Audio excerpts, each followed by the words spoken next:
Alright, I'm doing another one of these again. Hey everybody, Th0m4s575 here, and I'm here with Richard. Richard. And welcome to my review, or I guess I should say our review, for Five Nights at Freddy's. A movie that came out like 2 months ago, actually. But we had to wait until it came out on Blu-ray before we could do the review, so that we gave enough people enough time to see it, and not. So, spoiler alert: if you haven't seen it, turn it off now. Yeah, what he said, but also that's not really the only reason why we had to wait so long to do this. So normally when we do these video game movie reviews, we tend to wait until it's we're allowed to talk about it. Because if you're only seeing it, because if the movie's only in theaters and or in theaters and streaming, like if it's not out like physically like on a disc, then it's kind of illegal to like talk about it at the moment. And the other thing is, we get a chance to review the movie a few more times to make sure we don't leave any details out. Yeah, that too. So for this movie, it's really bad. Well, I wouldn't say it's all bad. I mean, part of it. I'm not talking about the storyline, but as far as the appearance of the characters and the sets, those parts are good. We both agree on that. Yeah, like okay, so like in video, like in a lot of, it seems like yeah, and this movie was also made by Universal Pictures, the same company that produced the Super Mario Brothers movie. Yeah. So, but anyways, enough of that. We need to get on to the review of this movie. Yeah, and I just want to say almost everything in the opening act up until Mike gets his job, I enjoy. And I say almost everything because. Okay, let's get into the review and I'll explain as I go along. So the movie opens up with the security guard unscrewing some Unscrewing the screen on an air vent, like he's trying to escape something. yeah, and the door is barred by a bunch of stuff. So then the guard goes through the vent and hears something and tries to leave. But a mysterious figure is following him and catches up to him, and the guard gets strapped to a chair, and there seems to be like a and there seems to be like a Freddy mask with saws inside, and it slowly approaches the guard, and the guard tries to unscrew uh the straps that are holding his arms in place, but unfortunately the mask catches up and reaches his face and then is sawed to death. What I really like about the opening sequence for this movie is that it really captures on how dangerous the characters or the inhabitants of the place are, and what we may be expecting later on in the movie. It also captures the idea of, like the original game, that being the security guard and getting caught by the animatronics is Yeah, because then very dangerous to your health. yeah. So basically, if you haven't played the game yet, if you get caught by any of the animatronics, you get stuffed inside an animatronic suit, or specifically a Freddy suit. But anyways, so this is where they leave it. This is how they do the beginning. Then Yeah, they do an interesting twist. They turn around and they do the credits. yeah, but and this is kind of why I say the opening act is almost perfect. The opening credits has to be the most universal ass part of the movie. Not only do I not like the opening credits because that's more like something because the credits or the main part of the credits is usually something that's reserved at the end of the movie, so that way that way the movie doesn't tend not to get too distracting. And I understand why they do the opening credits here, because that's something that they used to do in like the earlier movies. But in this case, the opening credits are supposed to foreshadow later on how the kids died, but unfortunately, it doesn't really work out the way it does, because when you're looking at this, you're basically seeing like, what the hell is this? What am I seeing? But the thing is that what they do is they use drawings. So they use Well, drawings made like a little kid would make with crayons. So no, the credits are pixelated, yes, but the picture, but the Kind of like Sonic the Hedgehog and Sonic the Hedgehog 2. And I like that. I really do, but again, that's something that I would have rather see at the end of the movie, not at the beginning.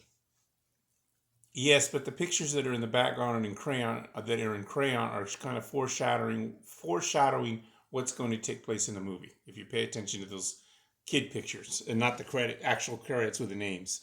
Well, that's before the main part of the credits roll. Right. So then after that, we cut to 6 a.m. on April 6th, 2000 or 2000, whichever you're going with. And that's when we get the introduction of our main character named Mike. Now, if you don't know, Mike is the person that you play as in the Five Nights at Freddy's game. Now, interestingly enough, they show him and he's sitting in a mall. We haven't gotten to that part yet. Well, he gets stressed and goes to work, doesn't he? Yeah, well... And we also introduce his younger sister, Abby, at that point. Yeah, so... Yeah, and a lot of... And this is something that... So, yeah, basically... It's never really said what their specific age is in the movie, but I actually figured this out after I watched the movie. So Mike is 25 years old and Abby is 10 years old. I just thought I should point that out to anyone who didn't know that yet. Okay, so we move on. Yeah, and now we cut to the mall scene. Where Mike shows another security guard a book called a Dream Theory. Now, basically, what this is that it's supposed to be like what it's supposed to be is that the idea on Dream Theory, at least according to the book and in the movie, is that all your memories, that everything you've ever seen is locked into your mind, into some corners of your mind and your memory, and it's just a matter of figuring out a way to bring those memories back. That's the theory of the book. And they're both security guards in the mall, and they're talking to each other over this whole subject, and then Mike goes to order his food, and the next thing you see is he sees a child standing there by himself. Then he sees a man come over and grab the child and start, pulling the child through the mall. Well, Mike starts following and running after them, chasing after them, and the next thing you know, he beats the shit out of the man. And it turns out... Wait. We haven't gotten to that part yet.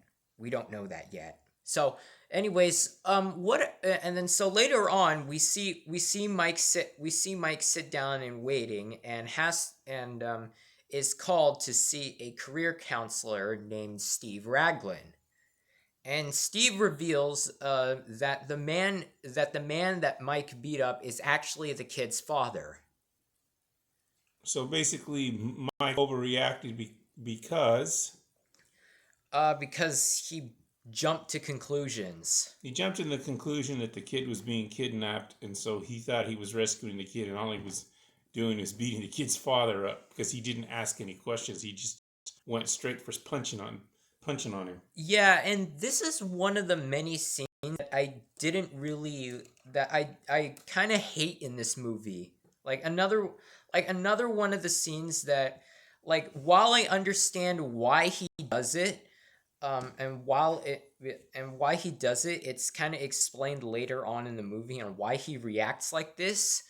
It doesn't really fit in the way it does for that moment, because if you're watching the movie for the first time and you saw that scene, you would think that Mike is a bit of a psychopath when doing this.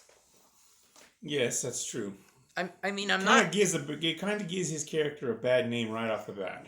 Yeah. So then Steve names off a few past jobs that Mike had and gotten fired from, and then when he tries to read his name, Steve kind of cuts off from there, and this is a bit weird for a number of reasons. For one, why did Steve stop out of nowhere when reading Mike's name? Because all he says when reading his name is Mr. Michael, and then cuts off from there. Well, we know it should be on most job applications you have your full name. So clearly, when he saw the name, he stopped. Yeah, well, if you played the game, you would know that Mike's last name is Schmidt.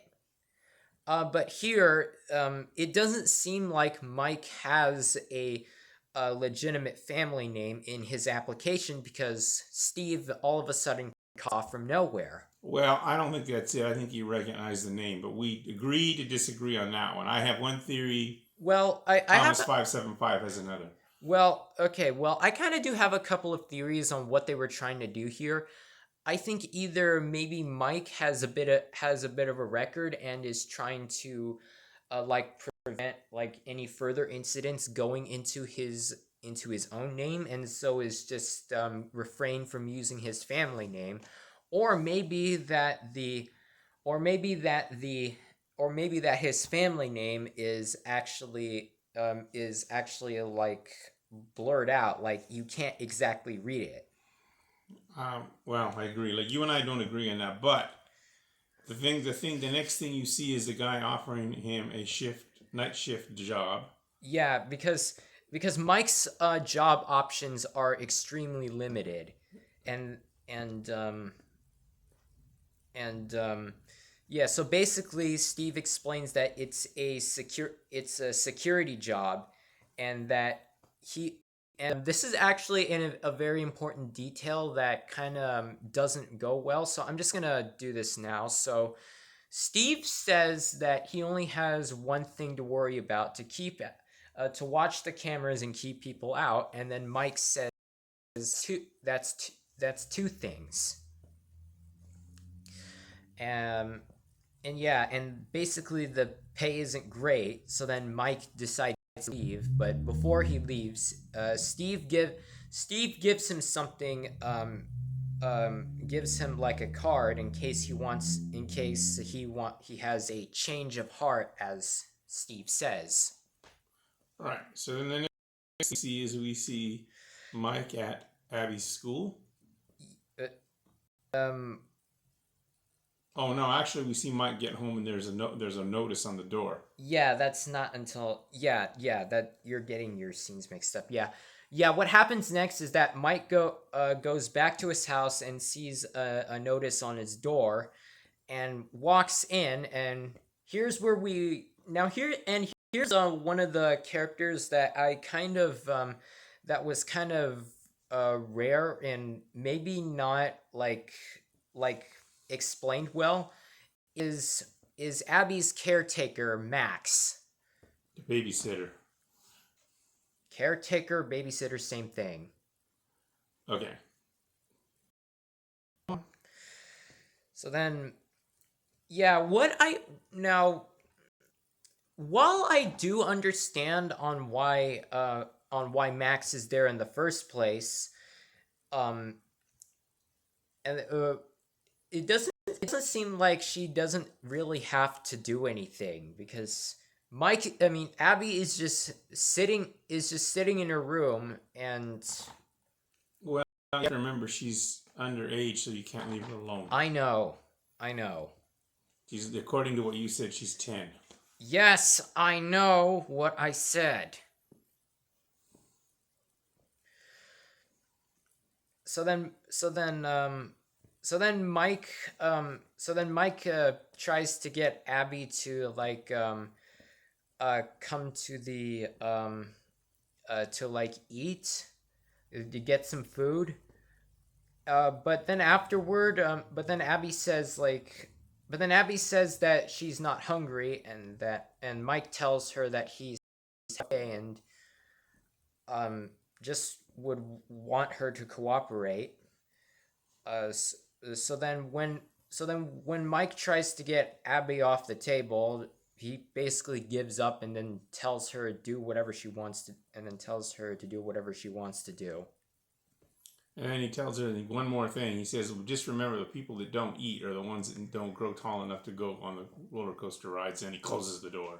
Yeah, well, I understand what kind of joke they were doing with that, but it doesn't really fit well because the real reason why you have to eat is so that you don't starve to death. Okay, we're not going to get into that. We're talking about the movie, but let's continue on the storyline of the movie, correct? Right. So we see Mike going to sleep and has a dream about being in Nebraska and with his family, and it turns out that there was a third lost sibling, Mike's brother named Garrett. And the last thing you see is you see.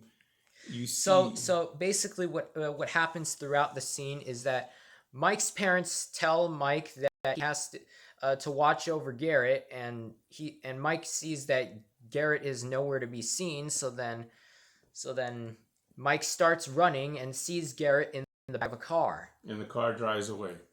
Yeah. And then he wakes up. Yeah, and interesting detail, when he wakes up, he has an alarm clock that would be from the year 2000. Yeah, because this movie is taking place in the year 2000. So just interesting little detail that they kept in there. Yeah. And now we get to the school scene. Okay, so in the school scene, Abby's sitting there and she's off by herself, not interacting with any of the kids and drawing pictures. Yeah. And he's talking to the school doctor, I guess, is what they think he refers at. And yeah, so now we get an introduction of a character that doesn't really do much in the movie, but for some reason is part of the main cast. Mike's Aunt Jane. So basically what's happening is that Jane is trying to get custody of Abby because she feels like because she thinks that Abby is mentally ill because Abby's basically talking to people that don't exist. And she also wants Abby so she can get yeah. So then Jane gives Mike some papers so that he could hand her give custody to Aunt Jane instead of Mike. Yeah. So, but if Mike doesn't agree, then Jane and her lawyer Doug will have to take Mike to court. So we cut later and we see the real reason on why Jane wants custody of Abby. It's because she wants the monthly check from the government. Now, I know this is something that I don't think really fits well in the movie. I understand why they went with this, but it's kind of like a stupid motivation because a lot of villains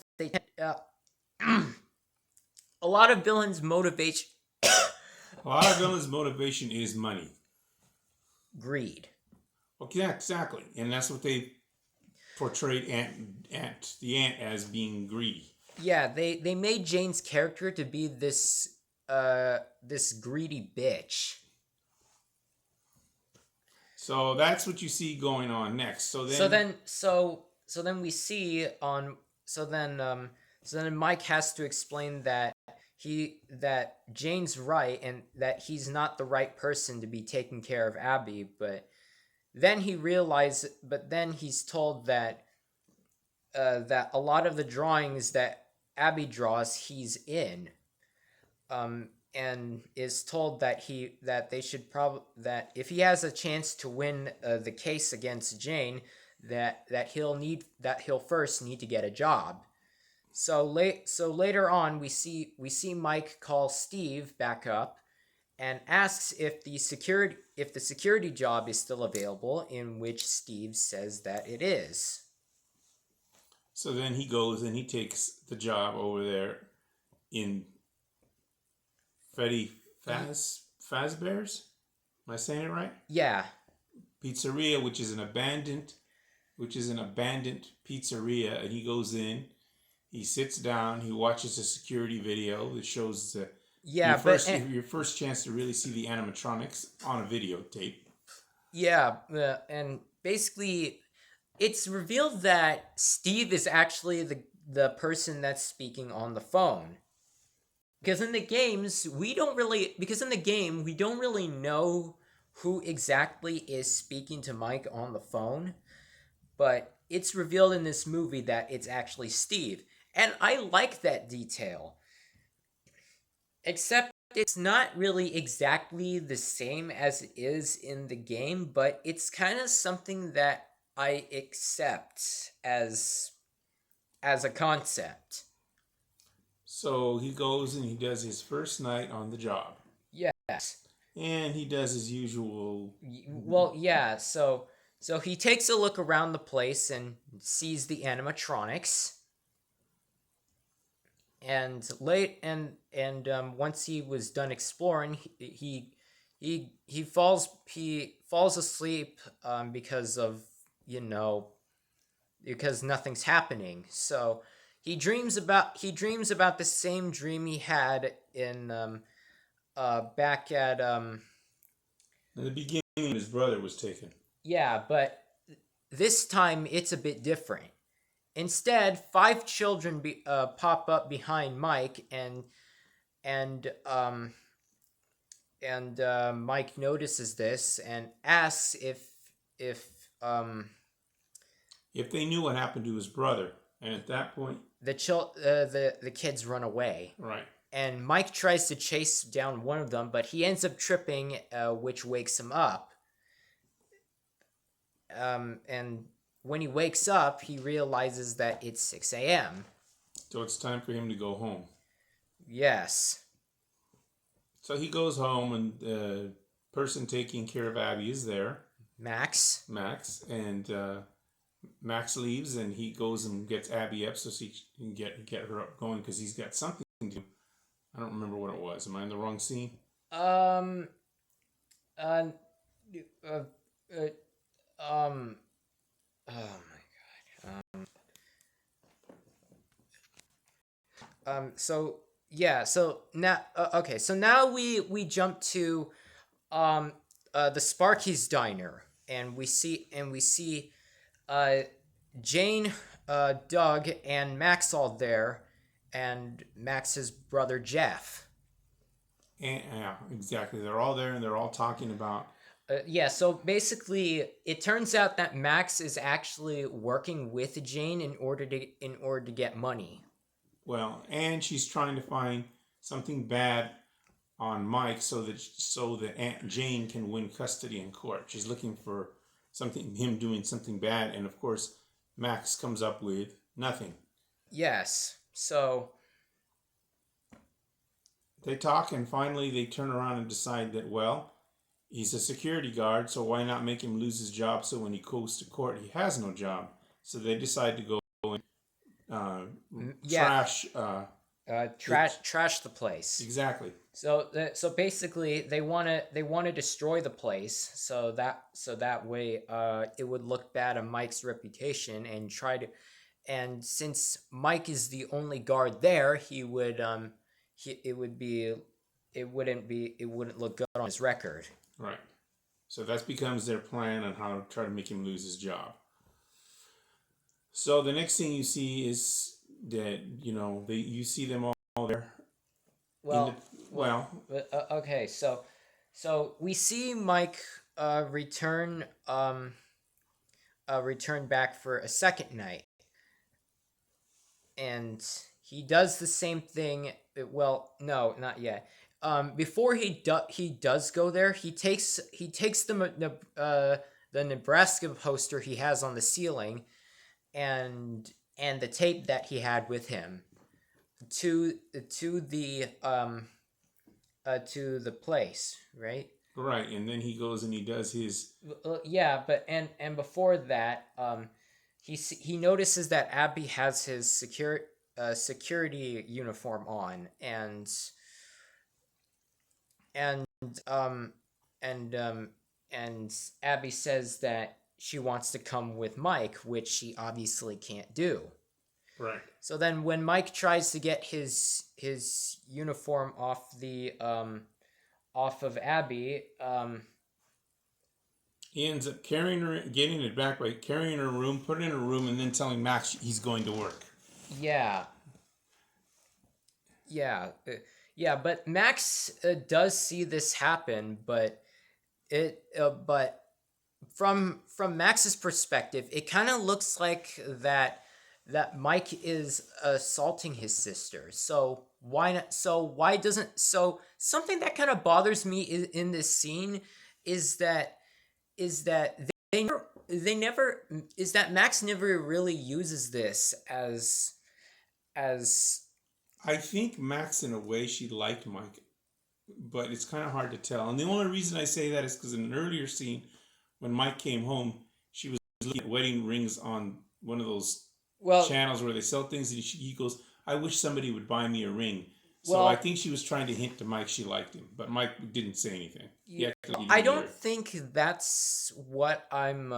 I don't think that's it. I think maybe she was hoping that someone would just get her that as a gift, but that's my take. So I think that maybe that would be a more plausible situation.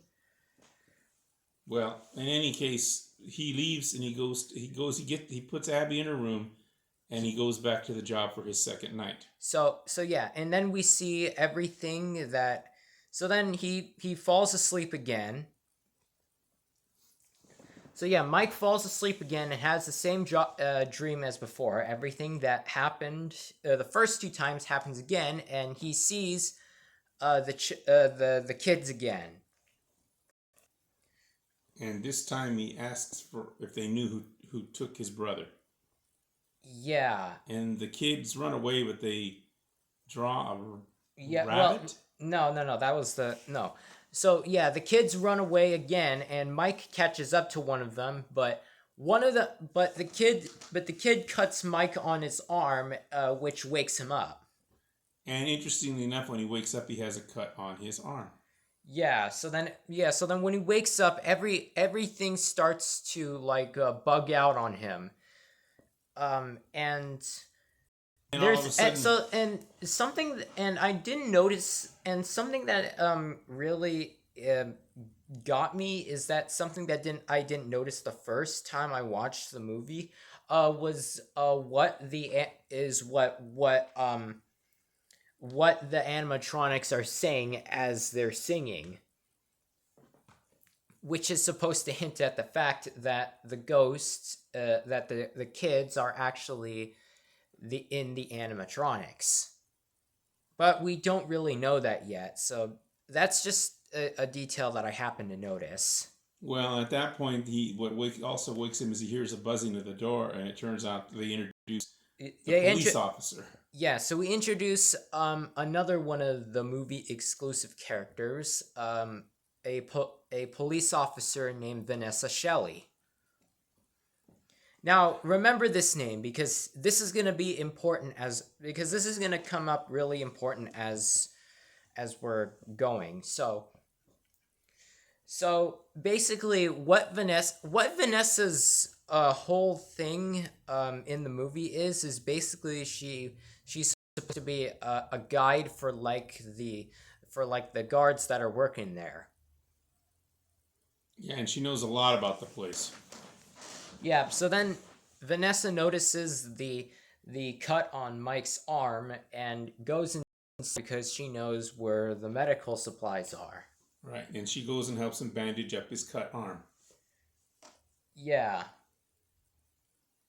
So then is that when Mike comes home Uh, after he locks it up? no. There's a bit more to it. So like, um, basically,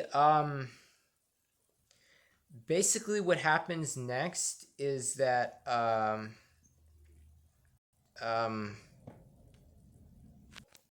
Okay, so then after that, Vanessa basically shows Mike around the place, and Introduces her to the animatronics. and she also tells him he's missing part of his uniform. Well, no. No. So Vanessa mentions that there were kids that went missing in the 80s, but then drops that detail and then instead shows the animatronics, which is supposed to be a hint on trying to hide the facts on what her job was supposed to be, which is revealed later on in the movie. Right. And she then at that point, at the end of that, she does go in and give him his security badge from a box behind the counter. Yeah, I think that's supposed to be a prize badge. I don't think it's supposed to be official. Right, but she goes and puts it on his uniform anyways. Yeah. And then I think he locks the place up at that point, doesn't he? Yeah. So then, and okay, and now we cut to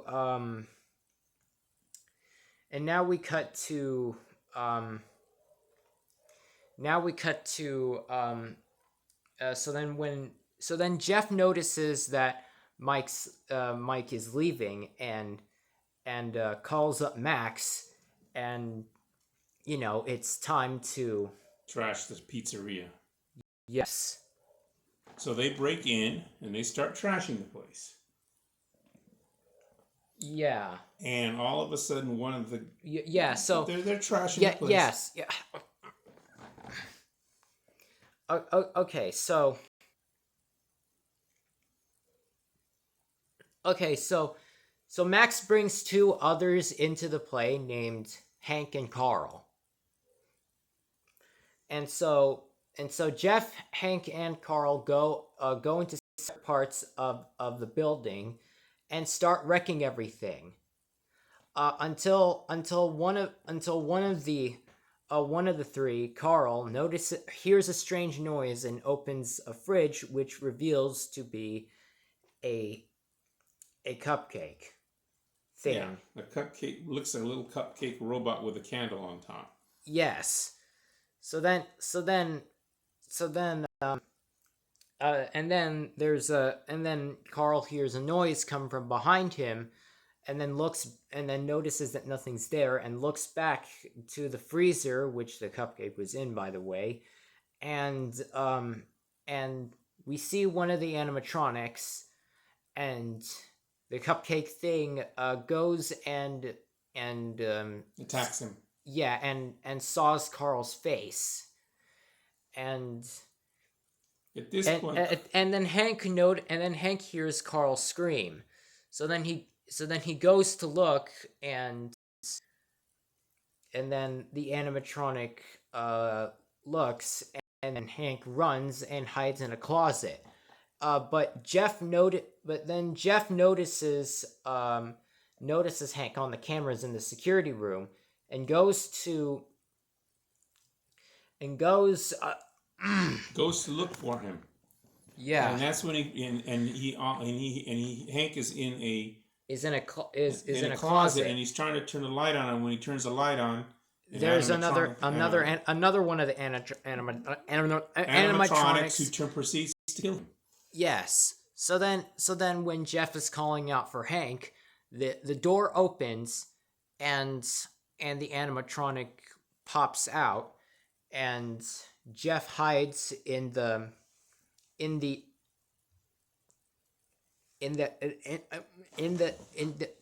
security room. Right.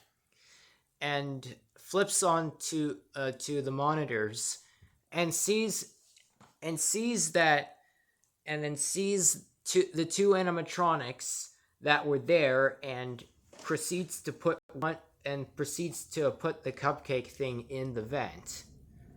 And at that point, Jeff bars the vent with his body, and eventually the cupcake thing gives up and goes away. Right. So then he notices the door to the security door is open. Security room is open, so then he decides to run. Yeah. And he runs down a long hallway. He gets to the door, and he's pushing on it, and the animatronic is coming down the hallway. Yeah, another one of the animatronics comes down and then runs in the hallway and kills Jeff. Right. But meanwhile with Max, he notices that the three of them have been awfully gone for a long time and proceeds to check. But that's when Max sees a child and goes after. Tries to follow the child. Yes. So then we see. So then, when Max is investigating another one of the animatronics, a hand comes out and pulls her in, and then bites her body in half. Or bites her head off, depending on how you want to look at it. But either way, it bites something off, and she's dead. Yeah, something like that would definitely kill you. Yeah, either way, either in half or head off. Either way, she's dead, because you see part of her. You see a shadow of it, and you see it fall to the floor. Yeah. So now we cut to Mike returning to his house, and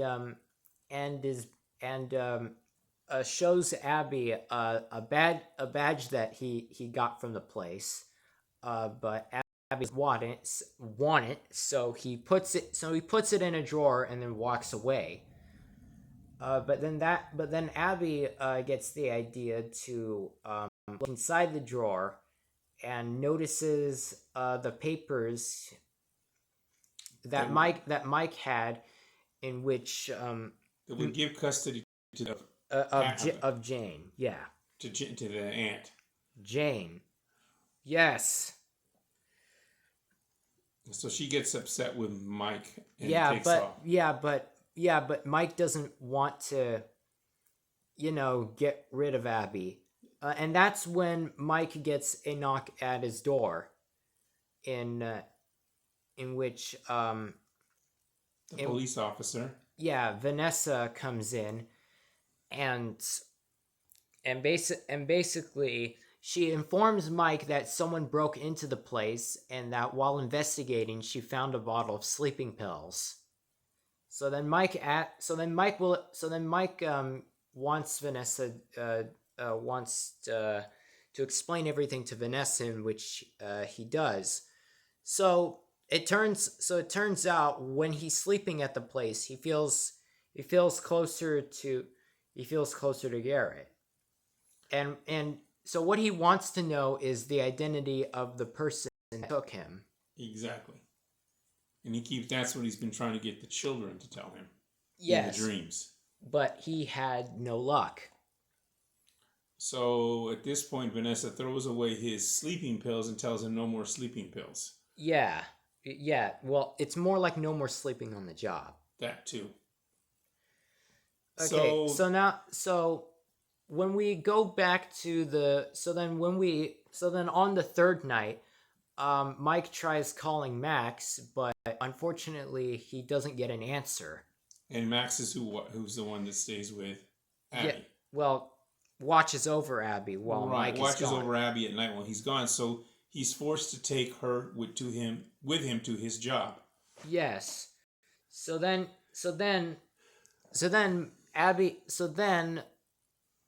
they walk in, and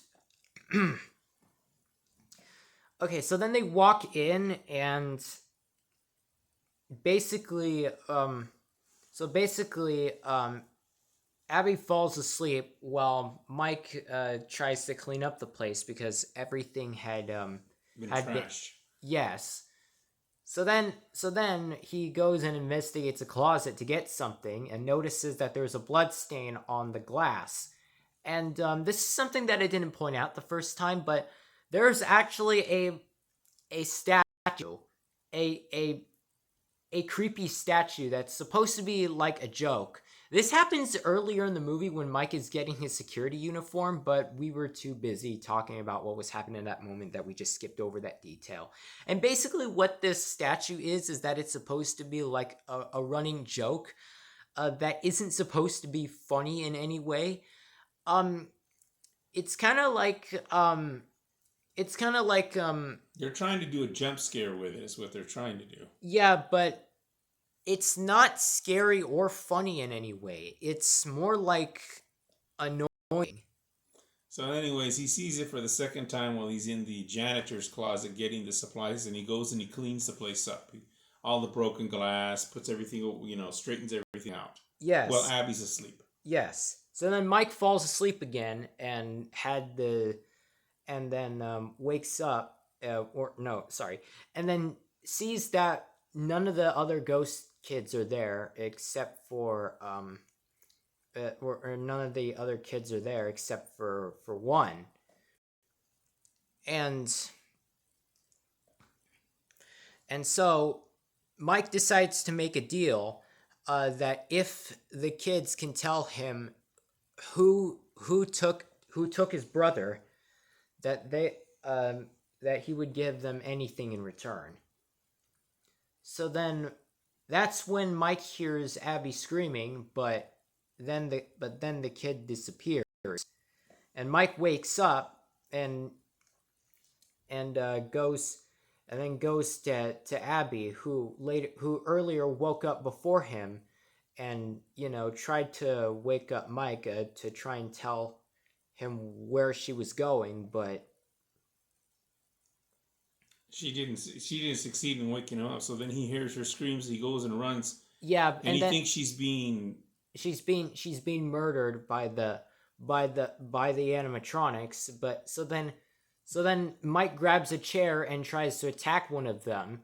But Abby stops the animatronic and instead introduces to him and instead introduces to the animatronics, in which it turns out the animatronics were only playing with Abby.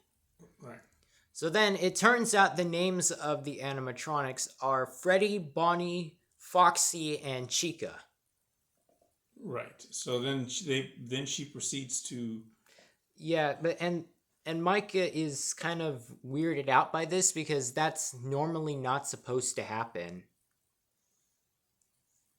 Exactly. And it's like he thinks who's running them, and there's nobody there. Yeah, so okay. Now what I'm trying to remember right now is, does Vanessa show up again? No. No. That's later. Okay, so so next up, before they leave, Abby hands Bonnie a drawing before they leave and go home. Right. She says they like drawing. She hands hands the animatronic a drawing, and then they leave and they go home. And then Mike starts asking her questions about them. Yeah, so basically Mike notices that Abby's been drawing pictures of the kids. Right. And it turns out that the kids are actually ghosts that are possessing animatronics. Which is what because Abby tells him. Yeah, and then so Mike tells Abby about Garrett. No. Abby, he asks her about the picture she drew that shows Garrett being taken away in the car, and before that, Mike brings up Garrett. Yeah, she says, we had a brother, and she goes, yes, and he goes, how did you draw this picture? And he says, they told me. Yeah,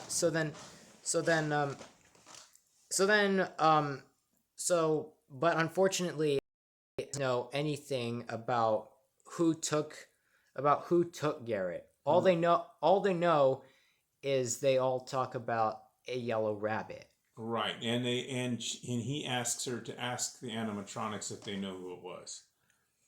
Yeah.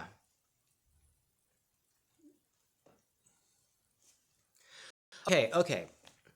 So then we cut to Vanessa, who was already there before Mike and Abby, who looks at the picture of the yellow rabbit, and and that's when Mike and Abby come in, and it turns out that Vanessa already knew that the ghosts that the kids were actually possessing the animatronics, Right, and that they're actually ghosts. in the animatronics. Yes. And of course, then they proceed to play with the animatronics. They have, they could create make a fort out of all the furniture with the animatronics. Yeah, and this is another one of the scenes that doesn't fit in any sort of way. So, but that's Yeah. So basically, what happens is it's basically like a scene where where the animatronics are supposed to be good, but all we've been seeing them do is kill people. Which, no, no. Why did we get a scene like this? It's not supposed to. This isn't supposed to be a family movie. It's supposed to be a horror movie. yes, but I think the reason they did is they were trying to show that the animatronics had a good side and a bad side. Yeah, well, again, it's kind of dumb if you ask me. Well, but anyway, so they go So on. so because it turned because the whole reason on why because in the game, if you played the game, the reason why the animatronics kill people during at night is because they were programmed with a free roaming mode at night because if they stay in place for too long, their servos would lock up. So they allow them to walk during the night. And so if they recognize a person at night, they wouldn't see them as a person, but rather a metal endoskeleton without a costume on, and so they proceed to stuff you inside a Freddy suit. Right, but in this case, they didn't do that in the movie. They went completely off the story. Yeah, because the first because when we saw Max, Jeff, Hank, and Carl die, they all died during daytime, not nighttime. So that's obviously a detail that was overlooked. True. So the other, so Because the animatronics don't kill during the daytime; they only kill at nighttime. exactly. So the last thing you see is at the end of the sunlight comes. Anyways, where was I? Right. So then Vanessa goes to get some more supplies, and Mike tells Abby to not forget to ask the animatronics or the kids about Garrett.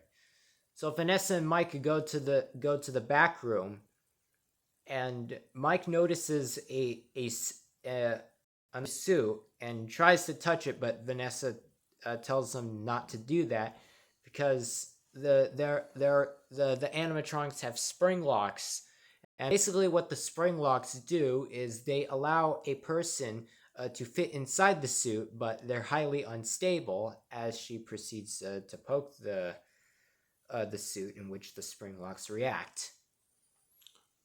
So at the end of the night, when they get ready to leave, they say Yeah, goodbye. Wait. Go on then. Don't do that. All right. So, okay. So next, so Vanessa asks Mike on what Abby is doing in the place in the first place, and Mike couldn't find someone to watch her, and basically that's one of the reasons. But that's what he would have told her. But the real reason on why Mike brought Abby to the place this time is because the kids don't seem to get well along with Mike, but they seem to do well with Abby, and that's the main reason on why he brought her back again. Because he was hoping that they would tell. Her who took them. Who took Garrett? Yeah. Who took Garrett? Okay, so now we cut to, so Abby is basically having a fun time, all that crap, and then gets shocked and knocked out by one of the animatronics, Bonnie. So, and Abby barely survives this, and basically, and Mike decides that it would be best if if he left, and Abby waits in the car, and Vanessa warns Mike that if he ever comes back and if he ever brings Abby back, that she'll kill him on the spot. Yeah, and I don't really understand on why she has to kill Mike, because Mike literally didn't do anything wrong. He had to bring Abby there because he couldn't find anyone to watch her. What, do you just want Mike to leave Abby alone? Well, I mean, Vanessa doesn't know that, but he could have at least told her that he couldn't find anyone to watch her. Right, but he wasn't given a chance because she cut him off. She wouldn't let him. She wouldn't even let him answer. Remember, she got angry at him. Yeah. So then, at that point, aren't they in the car driving? Yeah, back? They drive back. So now we cut to Mike. So now we cut to the next day, where Abby wakes up and Mike decides to give someone a call, and wakes Abby up and tells her to meet in the kitchen, and that's where we see Jane again. And of course, Abby gets very upset when she sees Jane, and she runs back to her room and refuses to come out. Yeah, because the whole reason on why Mike Jane in the first place is so that she could watch Abby, but for some reason, Abby thinks that Mike is giving custody of her to Jane, but he doesn't. And this is another one of the scenes that doesn't really fit well, because we're seeing multiple perspectives at the same time, and it gets confusing from time to time. Well, in any case, he decides to go back to. He leaves the aunt with Abby, and he goes back to the pizzeria. Yeah, and Gary takes his sleeping pills. Yeah, so and before Mike leaves, Jane tells him that they have to talk about what's happening after he gets back.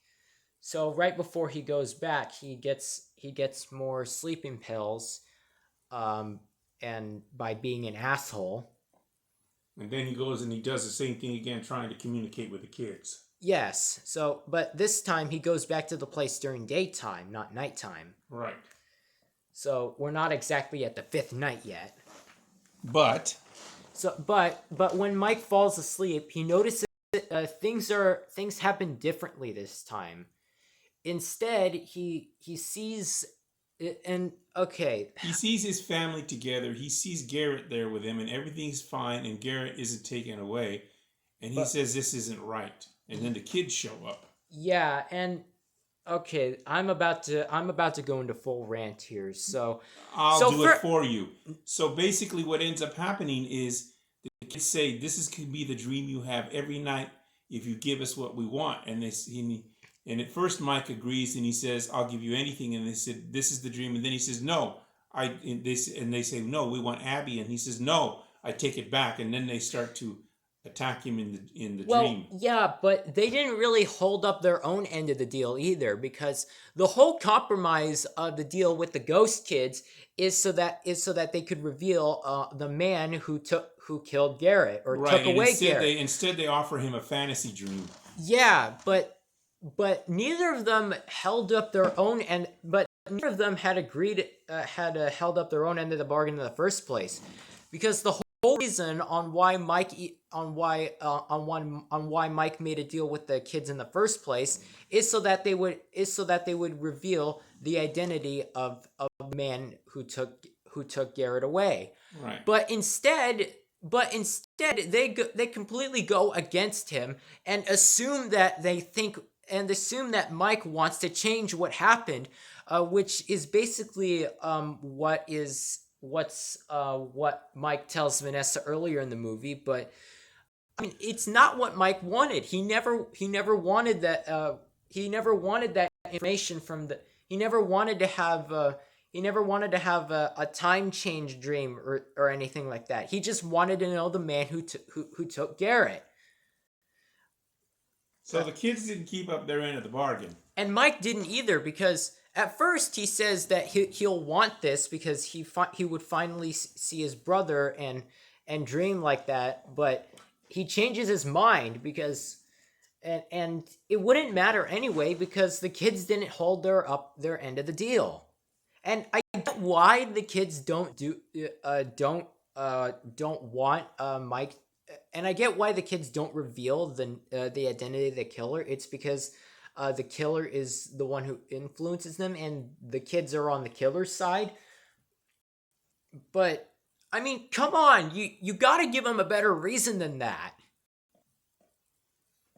True, but it did really go way off. Yeah, and while Mike is sleeping, Foxy comes in and walks in the security office, and Mike wakes up, strapped to where the first guard had been killed.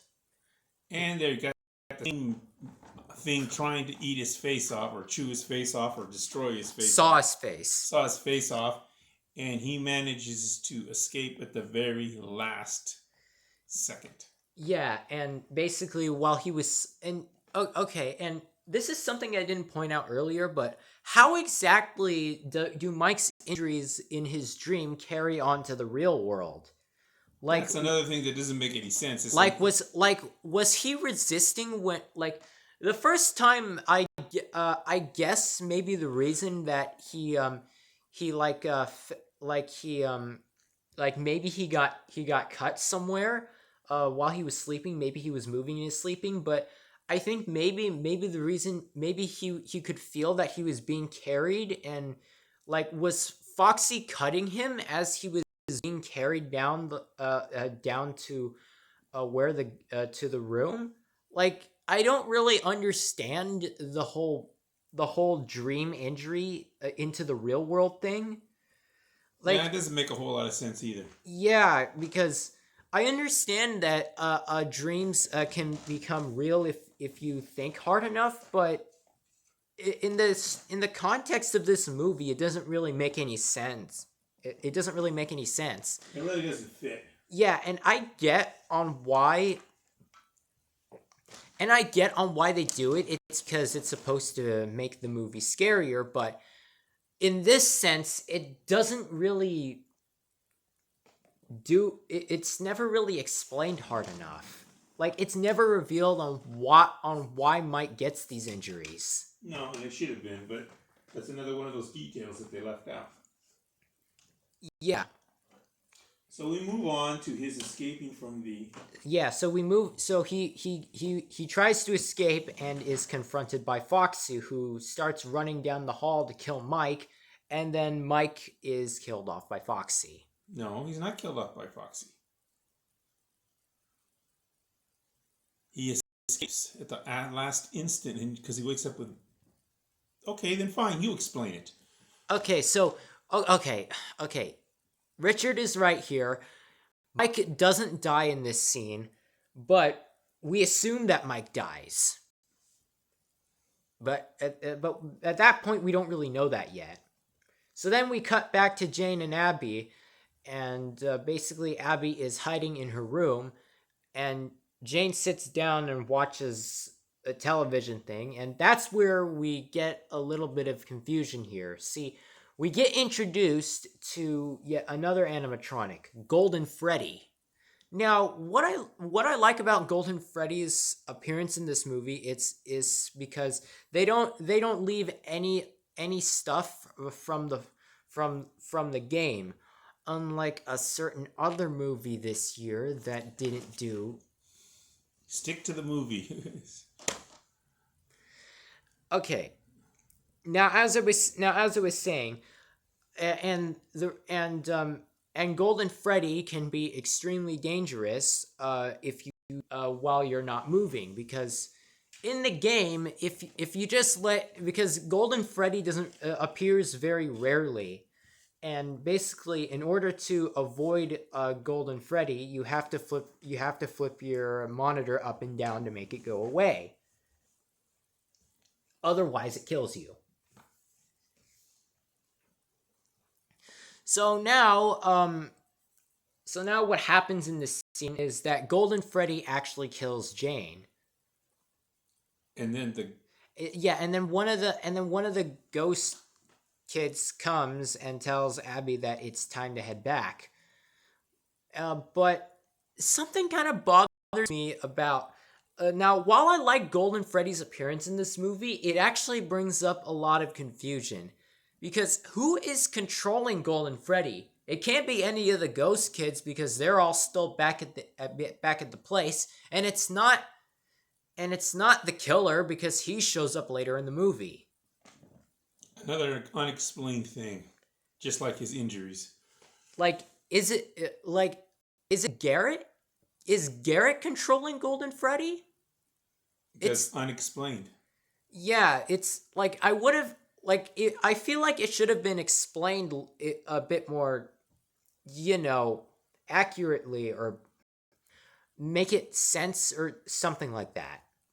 But we never get an explanation for that, because because the ghost kid that shows up there, all we know is that we know it's not Freddy, which we already knew in the first place, because the Freddy that's there has its eyes glowing blue, and that's not what any of the other animatronics do. Right. So then they get into a cab. Yeah, and they go to the place, and we cut back to Mike, who survived. If you didn't know that already, and is confronted by Vanessa again. And that's when Vanessa reveals. Yeah, so basically, what happens is that Mike because Vanessa asks what happened to Mike, and Mike tells Vanessa that he agreed to give Abby in order to see something, but he regrets it. He regrets making the deal. Right, Which, again, the deal doesn't make a lot of sense, because it's pretty effing stupid. Okay, but he asks her how she knows so much, and if Yeah. she knows, and that's when she starts confessing. Yeah, so it turns out that it's not just the ghosts that are inside the animatronics, but it's their bodies. It turns out that the killer hid their bodies inside the animatronics because no one would look there. And let's be honest, who would think to look inside the animatronics for kid bodies? They wouldn't. Exactly my point. So at this point, he wants to go and save Abby. Yeah, so then we cut. And so she tells him the best way to fight them was with. Well, hang on. So now, so it turns out that what the kids want to do with Abby is they want to make her like them. In any case, become an animatronic like them. And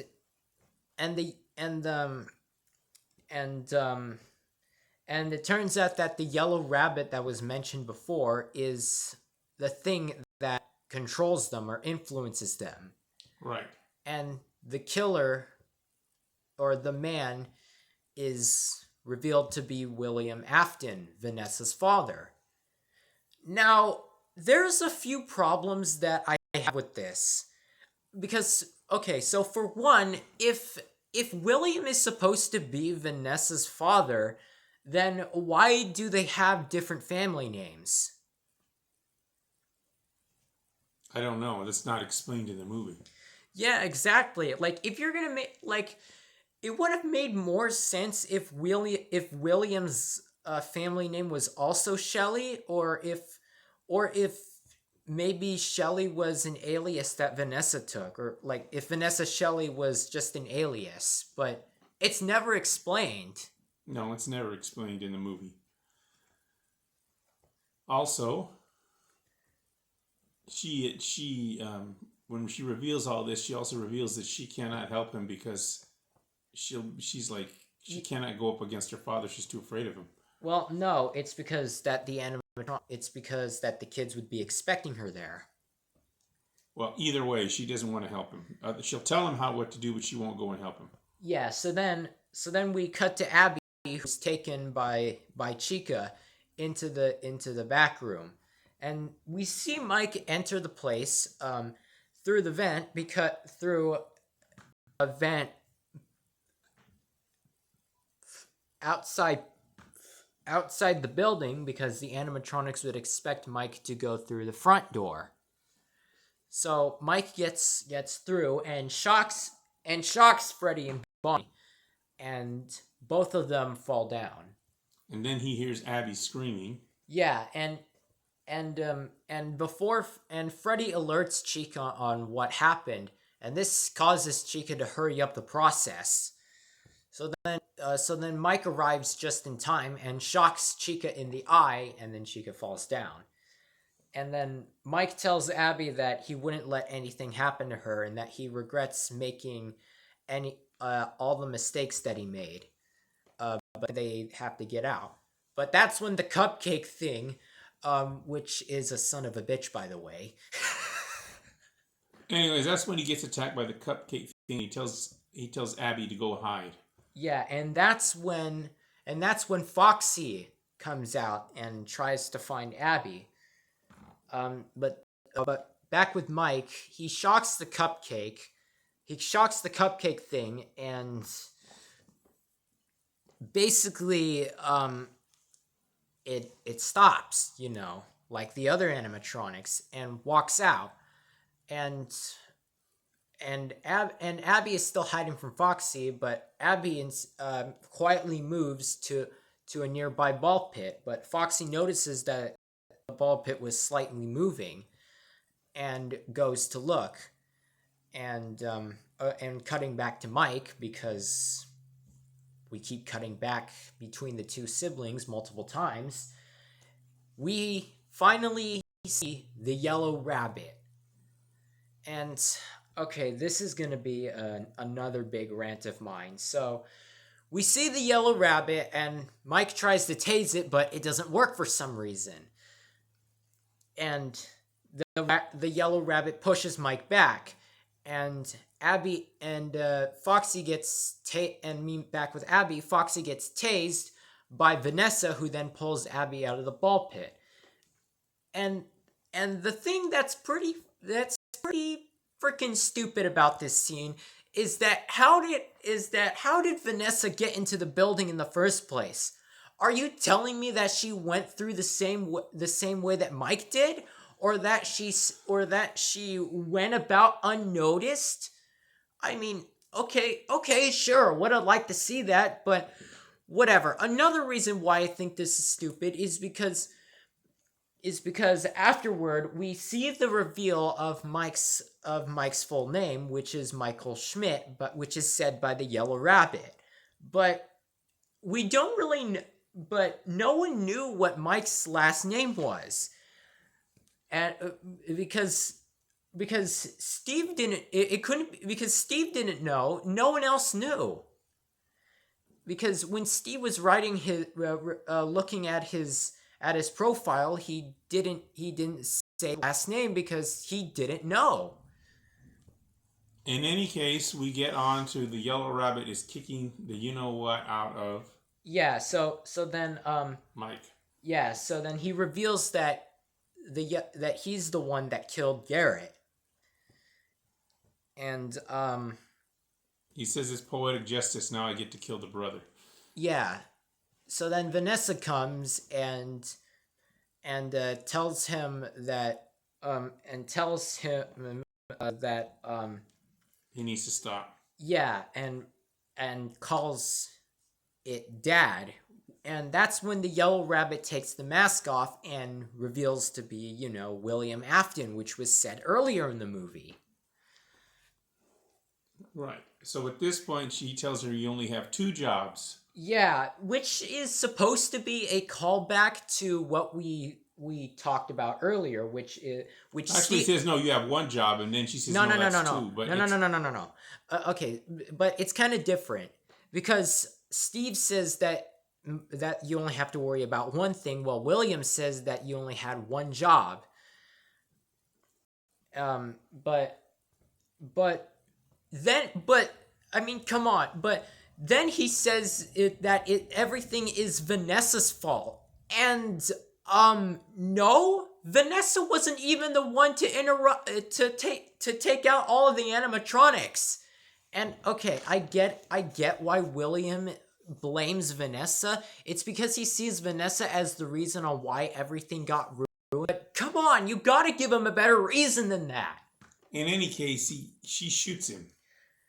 Yeah, but on top of that, when the animatronics wake up, they just stand there like doofuses, allowing not only Mike and Abby to retaliate against William, but instead let and they let Abby shoot him. No, and they don't do anything. You mean Vanessa? They let Vanessa shoot, and they don't do anything. They just stand there the whole time. Yeah.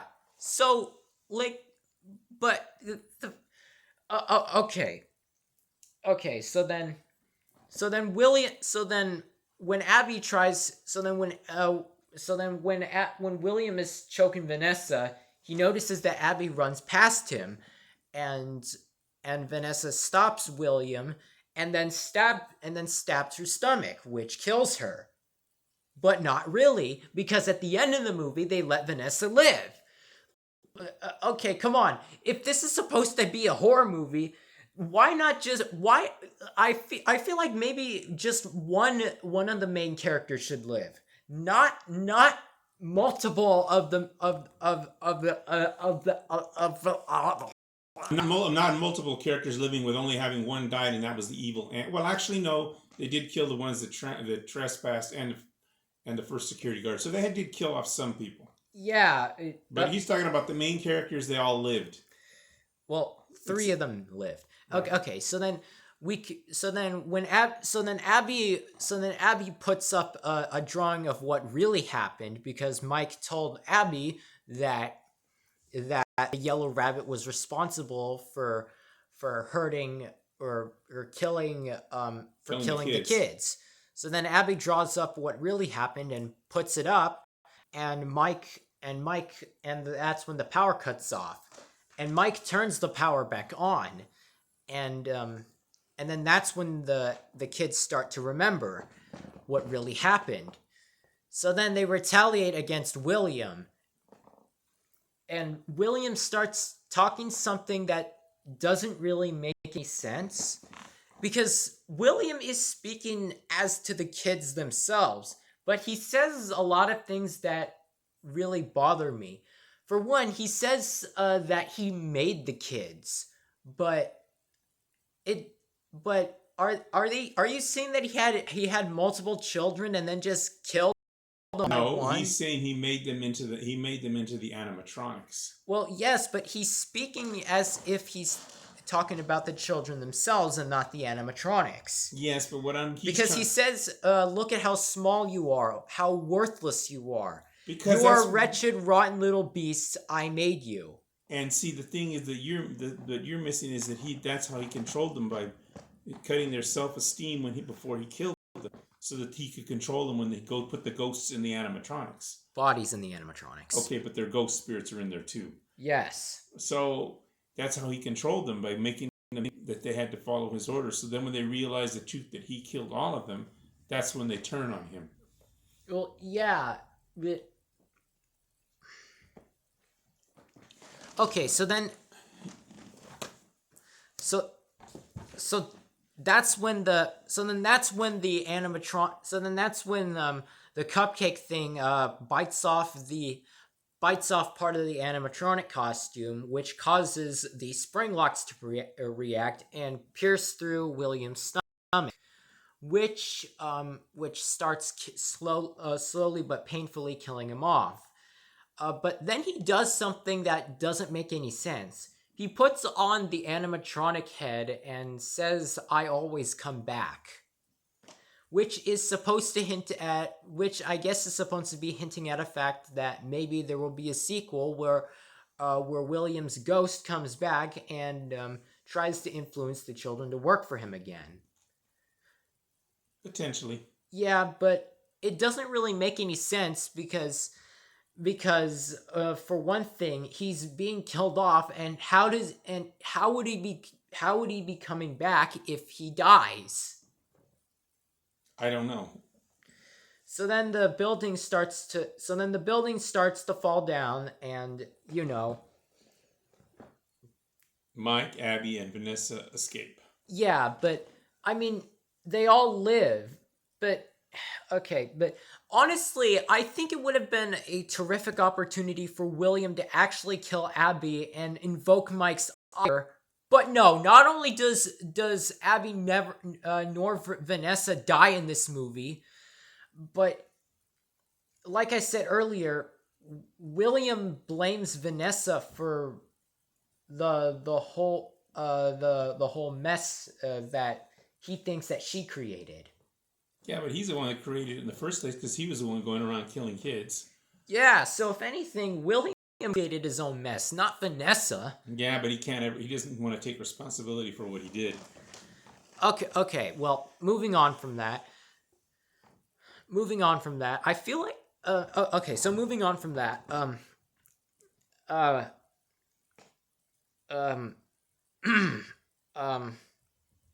so we see Abby having fun with other kids, and that the doctor is surprised on how well she's doing and tells Mike that whatever he's doing to keep it up, in which Mike agrees. So then Mike and Abby go to a hospital to see Vanessa, and Mike tells Vanessa that if it wasn't for her, they'd probably be dead right now. And to get well.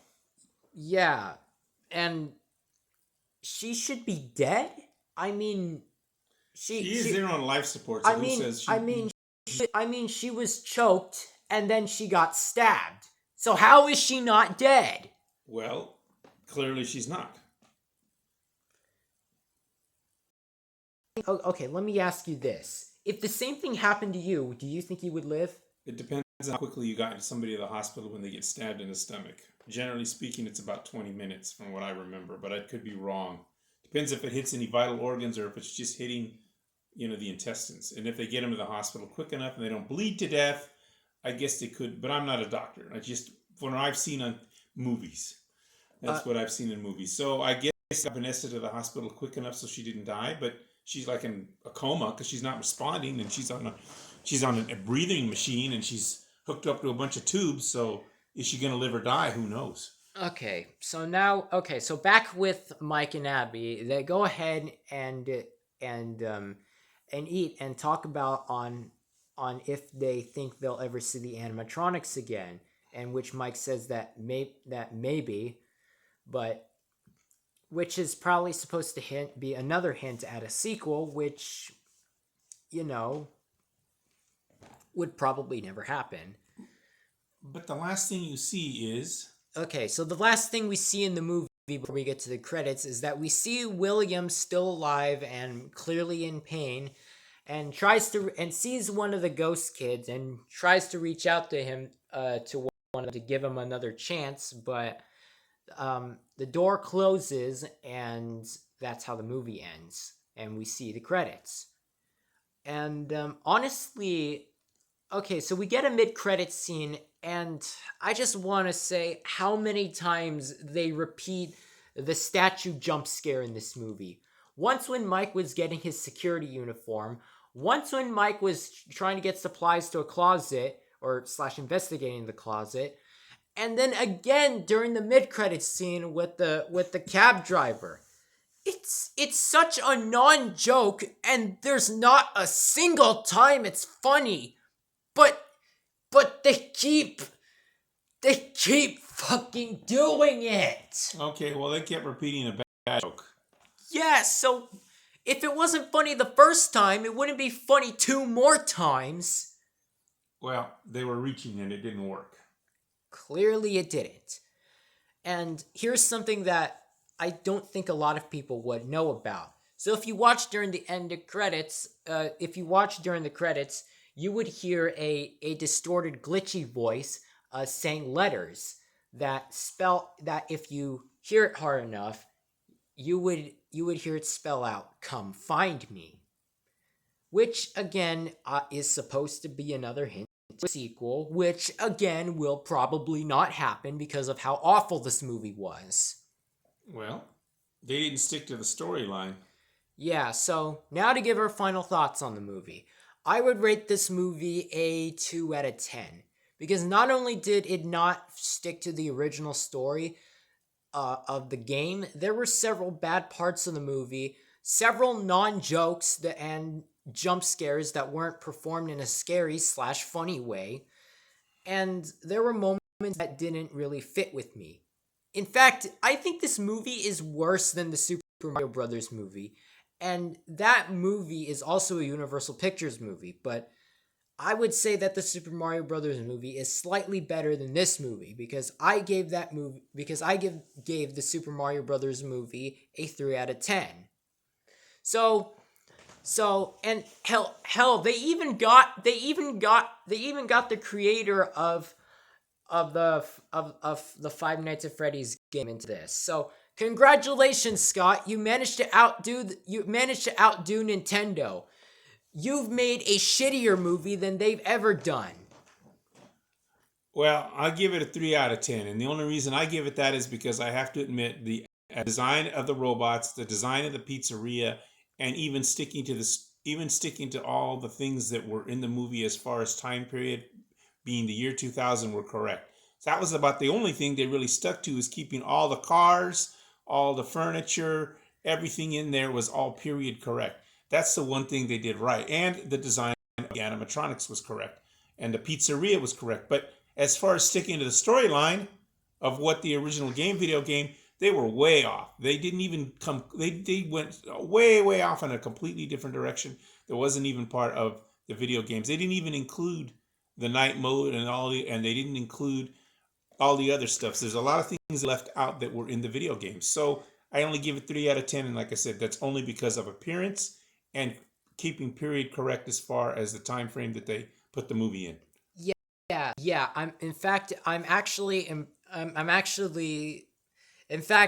That's actually another thing I got to give them for, which is why I gave the movie a 2 out of 10, because I like the opening act a lot, and I gotta appreciate the amount of detail that went into this,